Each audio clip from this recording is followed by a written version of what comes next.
과장님 생각하는 거 뭔가 좀 잘못된 거 아닙니까?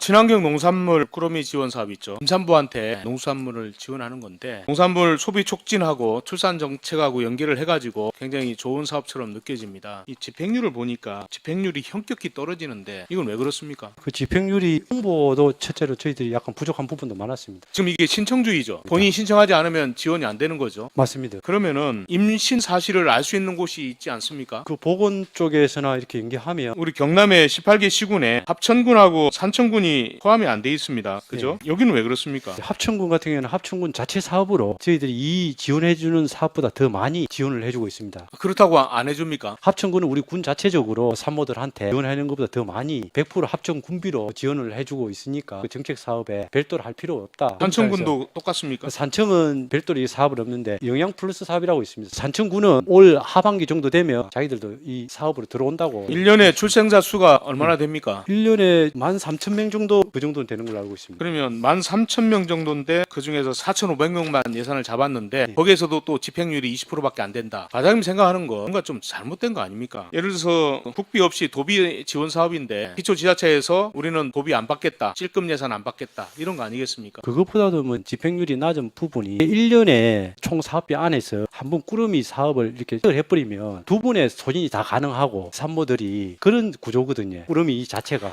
충청남도에서는 같은 사업을 하고 있는데 온라인 쇼핑몰에서 구매가 가능하도록 본인들이 취사 선택할 수 있도록 이렇게 편리하게 해놨단 말이죠. 어느 산모이든지 우리 이제 친환경 꾸러미로 해가지고 전달을 하는 건데 우리는 지금 거주지까지 배송하고 공급하는 것까지 돼 있어요. 맞습니까? 오히려 쿠폰 형태를 줘가지고 그거 가지고 구매를 본인들이 원하는 걸 할 수 있도록 하는 게 그게 실효성이 있을 거고 백률이 이렇게 낮다고 하는 것은 2023년도부터 시작했는데 지금 3년차 아닙니까? 2025년 같으면 제가 볼 때는 방법을 좀 바꿔야 된다. 좀 부족하다면은 방법을 바꿔가지고 추진하는 것이 맞고 그렇지 않고 효과가 없다. 그러면 과감하게 지자체한테 이걸 맡겨야 됩니다. 지자체가 도의 도움 없이 얼마든지 할 수 있다고 하면 또 오히려 더 낫지 않겠습니까? 고민을 좀 해주시기 바랍니다. 그런 부분도 저희들이 고민을 한번 해보겠습니다. 이제 집행률도 23년도 같은 경우는 한 97% 정도 되고 지금 뭐 올해 같은 경우는 조금 현재 집행률 조금 낮은 부분도 있는데 말씀하신 대로 바로 쇼핑을 누구나 쿠폰을 자유롭게 사용할 수 있는 그런 부분도 저희 고민을 해보도록 하겠습니다. 과장님 제가 가지고 있는 자료를 보면 2023년도에도 집행률이 20%밖에 안 되고 올해도